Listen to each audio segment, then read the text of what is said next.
We have searched the stars for decades, not only for planets, but also for signals and anomalies, those rare occasions when something in the universe does not follow the rules. And now, the James Webb Space Telescope may have found precisely that. What began as a routine observation of the third interstellar object ever recorded in our solar system, 3I Atlas, has turned into something entirely new, entirely darker, and infinitely more important. In the vast, cold void beyond Mars, the Webb found something it shouldn't have. Not just light, but artificial light, a glow that behaves like no comet or asteroid, a signature that defies known reflection or physics refraction. Astronomers and astrophysicists are left with one question that chills them to the core. What is 3I Atlas really?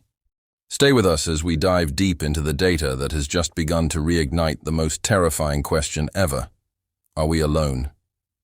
3I Atlas was first spotted as a faint speck on the edge of the solar system, moving in a direction that a nearby object might not follow. It was clearly interstellar, born beyond the gravitational embrace of our sun, flung across the galaxy by some unknown force, now drifting silently through our neighborhood.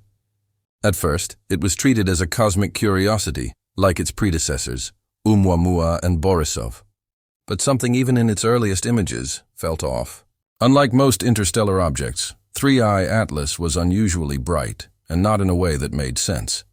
Its magnitude didn't correspond to its estimated size or makeup. It shimmered with an unnatural consistency, its brightness neither fading as expected nor flaring with any sign of outgassing or dust release.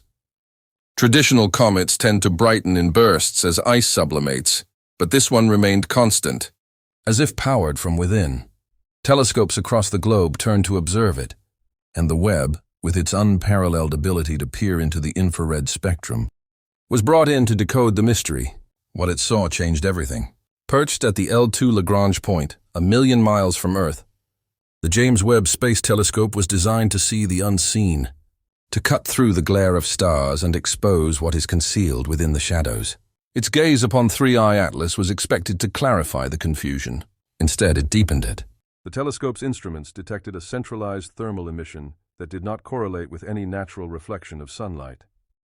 Typically, a comet shines due to the sun's rays bouncing off dust and ice. But 3I Atlas showed an internal heat signature, something that radiated from the core outward. This was not dispersed light. Light was emitted from it. The thermal mapping revealed a pattern that followed no known distribution curve of natural objects. It pulsed infrequently, sparsely, and most disturbingly, it seemed to cycle at intervals. That rhythm, repeating ever so subtly, suggested not randomness but design. Some scientists at NASA and the European Space Agency proposed explanations: radioactive decay, subsurface friction, alien isotopes. But as more data came in, those theories collapsed. The only consistent explanation remaining was the one nobody wanted to record. This object might be powered. As data from Hubble, the Webb, and terrestrial observatories piled up, a profile of 3I Atlas began to emerge, and it did not resemble any known celestial body. Its course was too precise to be chaotic, as if it was choosing its path, subtly adjusting to follow gravitational lines. Its rotation was unnaturally stable, with a tumbling motion that defied standard inertial drift. The absence of a cometary tail, even when passing near radiation from the sun, suggested a shell or casing, perhaps something protecting it from the heat. Then came the most controversial finding. The albedo, or reflectivity, of its surface was measured to have parts that were close to perfect, approaching that of polished metal, not rock, not ice, not dust, but metal. The implications hit like a shockwave across the astronomical community. If it was metallic, structured, and emitting energy, then we were no longer observing a natural object. We were observing technology. Suddenly, the term probe was whispered in hallways. Beacon, craft, even artifact. The notion that this could be an alien spacecraft was no longer relegated to conspiracy forums. It was now quietly circulating in institutional emails behind encrypted firewalls. Perhaps the most damning piece of evidence wasn't the thermal emissions, the path, or the peculiar metallic signature. It was the light. Photometric analysis showed something chilling. 3I Atlas's light was confined to a small spectrum band. In other words, it wasn't a broad natural reflection of sunlight, but a controlled emission of specific wavelengths. This is precisely what we do with LED arrays, laser communication systems, and spacecraft signal beacons. Furthermore, this band included frequencies often used in communication and guidance systems on Earth. The light's intensity appeared to respond ever so slightly to solar radiation, as though some onboard system was adjusting it in real time. It did not blink at random, but with a strange, intermittent pulse. Astronomers processed the data in known models of signals. What they received was inconclusive, but not meaningless. Some claimed the pulses resembled binary sequences. Others said it might be a rotating power source, but the conclusion was undisputed. This was not an inanimate object. It was doing something deliberate, and we were watching it live. As the data poured in, a team of astrophysicists from MIT and Harvard took a thorough look at the electromagnetic emissions coming from 3I Atlas. On the surface, the frequencies appeared to be random noise scattered across the spectrum. But when they applied Fourier transforms to isolate cyclical patterns, something emerged. Within the static, buried like a whisper beneath the chaos, was a structured, repeating pulse, too precise to be natural. It wasn't a standard binary nor a typical modulation used in human technology, but it bore the unmistakable fingerprint of intentional encoding. Some speculated it could be a beacon, a signal repeated with the goal of reaching receivers not of earthly origin. Others theorized it could be telemetry, a continuous stream of data sent back to wherever this object came from. The unsettling part was this. No matter what the message was, it hadn't changed since the Webb first detected it. It appeared as though 3I Atlas wasn't trying to talk to us, but to someone else, someone who might have already heard it. The discovery quickly became known through the highest scientific and defense institutions. A confidential report circulated internally within NASA and then passed to an unidentified journalist revealed that top officials were already collaborating with international space agencies to determine whether 3I Atlas posed a threat. Some scientists argued it was benign, an ancient probe perhaps centuries old on a pre-planned route through the stars. Others weren't so optimistic.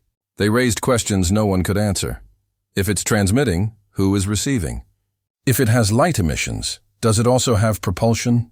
If it's here by design, why now? The report mentioned the possibility, however remote, that 3I Atlas was not only observing, but also tracking planetary alignments, electromagnetic fields, or even advanced civilizations. This possibility sparked anxiety behind the scenes. If this object wasn't alone, then something else could be coming, or something had sent it. Further investigation into the luminosity of 3I Atlas led to an innovative theory. The object wasn't just emitting energy, it was harvesting it.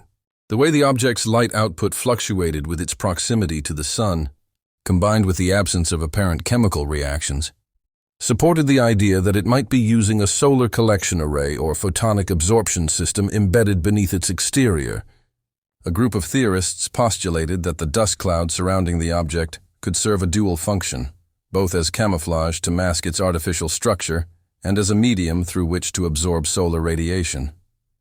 This would suggest, if true, that 3I Atlas is a completely self-sustaining craft designed to travel indefinitely through deep space, refueling itself as it moves from star to star. This concept aligns with known theoretical models of interstellar probes, machines that could remain dormant for centuries, activating only when reaching a star system worth investigating. And if our solar system triggered that activation, then the message got through. As international space agencies scrambled for answers, one truth became more apparent. We need more time. Despite decades of speculation about extraterrestrial contact, our systems, political, scientific, philosophical, are utterly ill-equipped to process what 3I Atlas may represent. No official declarations had been issued, but leaked agency documents in France, Japan, and Brazil all hinted at similar conclusions. This object might not just be an anomaly, but a first contact unfolding slowly. Unlike what Hollywood taught us, there was neither a landing nor an abrupt appearance in the sky. No immediate answers, only data, only light, only silence. The Webb continues to observe the object every day. Yet each response it provides raises two additional concerns. If this is contact, then it's contact on their terms, not ours. Absent, quiet, unsettling. And that may be the most terrifying thing of all, because what we're witnessing may not be an invitation. It may be surveillance, and we may have already been seen. Just when astronomers believed 3I Atlas had settled into an established trajectory, something unexpected happened. Its brightness increased dramatically. This wasn't a slow increase due to its proximity to the sun. It was a sudden flare captured in real time by the James Webb telescope and confirmed by several alarms. The new trajectory led deeper into the solar system, with an adjusted preference that brought it closer to the plane of Earth's orbit. The object was no longer just passing through. It had switched lanes. Some scientists called for restraint, cautioning it was a gravitational anomaly. Others perceived the shift as a tactic, a subtle course correction that no comet or rock had ever made. And if 3I Atlas was capable of even minimal movement or navigation, it meant we had moved beyond observing a relic. We were watching a vessel in motion, a vessel with intent. As the object passed within range of spectroscopic instruments aboard the Webb and the Hubble Space Telescope, researchers began to detect elements and compounds that raised more red flags, traces of highly reflective alloys, rare Earth elements, and most shockingly, spectral absorption lines resembling compounds not listed on our periodic table were detected. These were not the kinds of materials one would find in a frozen chunk of rock from across the stars. They were engineered, or at the very least synthesized under conditions unknown to natural processes. One spectral profile matched no known chemical process, but closely resembled theoretical compounds proposed in quantum material labs, substances believed to exist only under intense magnetic fields or quantum confinement. This revelation implied either unfathomable age, suggesting the object predated human civilization by millennia, or a more advanced recent manufacturer by a civilization far beyond our own. The nature of the material spoke louder than any signal, even if we couldn't decode the message. The messenger itself was unnatural, with mounting evidence pointing to a non-natural origin. Governments and agencies began to respond, not publicly, but with unmistakable urgency. Encryption levels increased on observatory networks. Research teams were quietly reassigned. A sudden, unforeseen rise in satellite traffic recalibrations was noted across multiple continents. Spacefaring nations started discreet emergency discussions behind closed doors. One leaked document from an international defense consortium suggested that 3I Atlas might not be a lone visitor, but a scout. The object's unusual structure, stable rotation, and apparent capability to remain operational across interstellar distances were consistent with long-term observation probes. But if it was scouting, what was it seeking? And more disturbingly, what might come next? Across observatories, universities, and military command centers, a terrifying consensus was forming. We were no longer alone in the universe, and the first contact was not a conversation, but an evaluation. As speculation reached a boiling point, a bold team at the SETI Institute decided to take a risk no one else would. They sent a focused radio signal pulse directly toward the projected location of 3I Atlas. The signal contained universal mathematical constants, the periodic table, and basic visual representations of humanity. It was meant to be a cosmic handshake, a cautious hello. Days passed, then a week, no response. But just when the experiment was about to be archived as another silent call into the night, one of the monitoring stations in Chile registered something strange, a narrow band return pulse, distorted but unmistakably timed to mirror the original message. It wasn't a reply in language. It wasn't an echo. It was a ping, a signal returned with just enough variance to imply it wasn't a passive reflection. It had been processed and returned. What shook the SETI team most was the timing. The response came precisely 72 hours to the second after transmission. It meant something had not only received our message, but calculated the delay and answered deliberately. Following the detection of the return ping, observatories around the globe started encountering technical anomalies. The Webb's infrared instruments showed erratic thermal mapping for the first time since its launch. Hubble's gyroscopic sensors detected minute fluctuations despite stable orientation. Ground-based telescopes witnessed what were initially dismissed as software glitches, misaligned star charts, inexplicable pixel distortions, and frozen data streams precisely when focused on 3i Atlas. But these errors did not occur at random. They occurred in synchronized windows, as if coordinated, as if something didn't want us looking too closely. A theory emerged from a Black Ops think tank buried within the European Space Agency. The object wasn't just emitting signals. It was jamming us, interfering selectively. The repercussions were staggering. A passive visitor doesn't hide its identity. A scout does. If the object was actively managing what we could see and when, then we weren't watching it. We were permitted to. And then, silence. Within days of the signal event and the technical difficulties, updates from the Webb were restricted, delayed, and eventually rerouted. Public logs were no longer accessible. The European Space Agency issued a vague statement about instrument recalibration. NASA simply stopped commenting. Even respected publications that had been covering 3i Atlas closely began retracting stories or publishing neutral summaries devoid of detail. The astrophysics community was split. Some believed the agencies were working to validate the discovery before going public. Others held a darker view, that the truth had already been confirmed and was now being contained. The few remaining independent observatories began releasing raw data streams to the public, but these were quickly drowned in a flood of misinformation and speculation. What was once a global scientific mystery had now become a strategic asset. And history has shown us what happens when a discovery is deemed classified by governments. Truth dies in silence. In a last-ditch effort to understand what they were observing, a group of astronomers and mathematicians turned to pattern recognition and probability theory. They were no longer looking for communication. They were looking for evidence of intent, and they found the most frightening pattern yet. The object's path through the solar system, while seemingly natural, mirrored a Fibonacci arc when compared to planetary positions, an ancient spiral of proportional beauty found throughout nature and coincidentally in many Earth-based communication protocols. Furthermore, the timing of its course corrections, light flares, and even the ping response correlated with a series of prime numbers. The odds of this occurring naturally were astronomically low. These patterns were chosen. They suggested that 3i Atlas wasn't just flying through the solar system. It was navigating with mathematical precision, as if following a map or a schedule. A few theorists now whispered the unthinkable. This might not be an interstellar spacecraft, but an interstellar message, not made of sound or symbols, but of behavior. And we had just decoded the first word.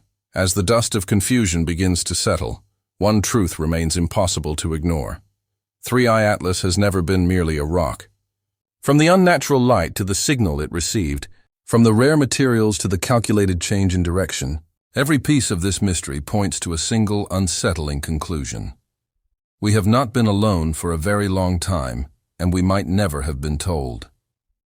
The James Webb Telescope, built to peer into the birth of galaxies, may have instead caught a glimpse of something designed to look back, something ancient, deliberate and watching, not from the safety of a distant star system, but from within our own celestial neighborhood. And yet silence reigns. The agencies refuse to speak. The data is withheld. The world, it seems, has been deemed unprepared. But we saw the light, we followed the path, and now we ask the question that terrifies even the most rational minds. What happens next? Was 3i Atlas simply passing through, cataloging our little world before continuing its voyage? Or was it merely the first of many, a probe leading the way for something greater, something waiting for a signal to move forward? In the end, it may not matter whether 3i Atlas was a machine or something else entirely. What matters is that it came, it saw, it reacted, and now somewhere in the cold, endless dark, something may be turning its attention toward the blue planet that blinked first. The countdown may have already started, and the universe once more reminds us that we are not the watchers. We are the watched.